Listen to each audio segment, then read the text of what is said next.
most famous physical therapists on the internet. Hi folks, I'm Bob Shaw, physical therapist. Brad Heineck, physical Together therapist. we are the most famous physical therapists on the internet. In our opinion, of course, Bob. What is causing your shoulder pain? Is it shoulder instability? How to tell? Is that a question? It's a question that we're going to answer. Shoulder instability, believe it or not, is an unstable shoulder. Mm-hmm. The shoulder is made up of a ball and socket, Brad. Do you want to show it on there and I'll show it on here? Yep. So, unfortunately, the model has this metal ring in there, which obviously is not in there, but you can see the ball is very clear on the top of the humerus. And the socket, it's real shallow. It's real shallow, and it's got the chromium here and the caracoid here. So it's broad. It needs to have appropriate rotator cuff muscles to be stable. Right. That's the job of the rotator cuff. There's 4 muscles. Is to stabilize the shoulder and also move the shoulder. Now the problem is if you have an unstable shoulder for some reason, maybe the capsule is loose or maybe you were injured. This ball is going to slide around in there. It's not going to stay in the socket like it should. It could slide partially out of the socket, and it's going to, which we call subluxation or partial dislocation. It could slide completely out of the socket, which is an actual shoulder dislocation. Also, it could just feel loose. It just doesn't feel right. Clunky. Right. So all these can result in pain, by the way. Obviously, when you dislocate your shoulder, you can have a lot of pain. So we want to talk to you today. We're going to talk to you about what causes these, and then we're going to show you a couple tests that you could do or have somebody do, preferably a professional. Yeah, these tests take a little training and expertise and skill. So what causes shoulder instability? Like we said, trauma or injury. If a person has natural loose ligaments. Right. And that's part of the test. That's one of the tests you can do. We're going to, if the person is what you call double jointed, they actually can move, and we'll show you some of the tests for that. That's not the medical term, but, hypermobility. Right.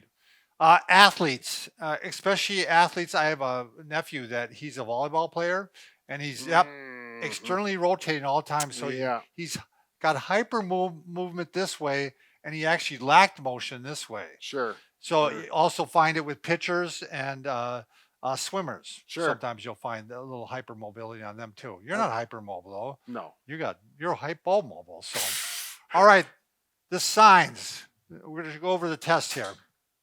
So, one of the signs, these are the signs, these are the tests. Oh, okay. Repeated shoulder dislocations. Obviously, you have an unstable shoulder.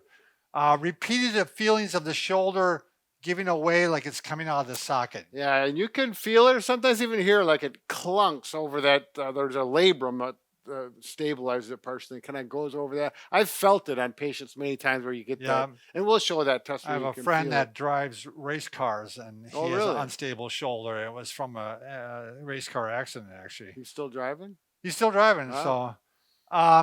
and there's also just a sensation like the shoulder feels loose or like it's just hanging there. It just doesn't feel right. So, all right, let's go over some of the tests. Brad's got the sleeveless shirt on here, which really helps. But one test is just very simple. All you do is you pull down on the arm here. Now, Brad's got a normal shoulder, so you don't see anything, but I'm pulling down, and what you normally see is like a big indentation there. Yep.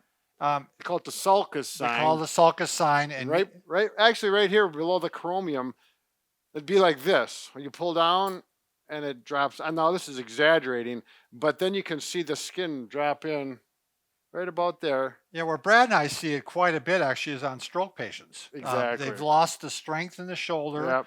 And you can put your finger there actually and feel the gap. Yep. So, all right, the next one. This is one we definitely don't want you doing.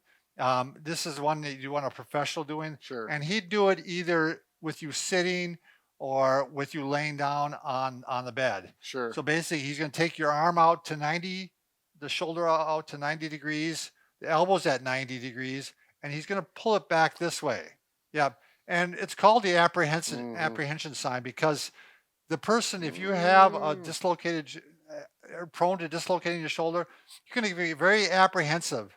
before it even, Yeah. you're like, you know it's gonna go. Like, So no, no, no, no, don't do that. just leave it alone. You know, Because shoulders tend to dislocate like 95% this way. towards Forward, yeah. forward. Yep. And believe it or not, when you bring the arm this way, that puts the shoulder forward. Yeah, this is the most vulnerable position the shoulder can be in for injury and Right. dislocation. This test too is also one that it would take a professional really. They grab onto the collarbone and the scapula or the what do they call it? Shoulder blade. I was going to say, I have to think sometimes. Well, the lay people call Ever it. since he turned 60, this is Yeah. happening.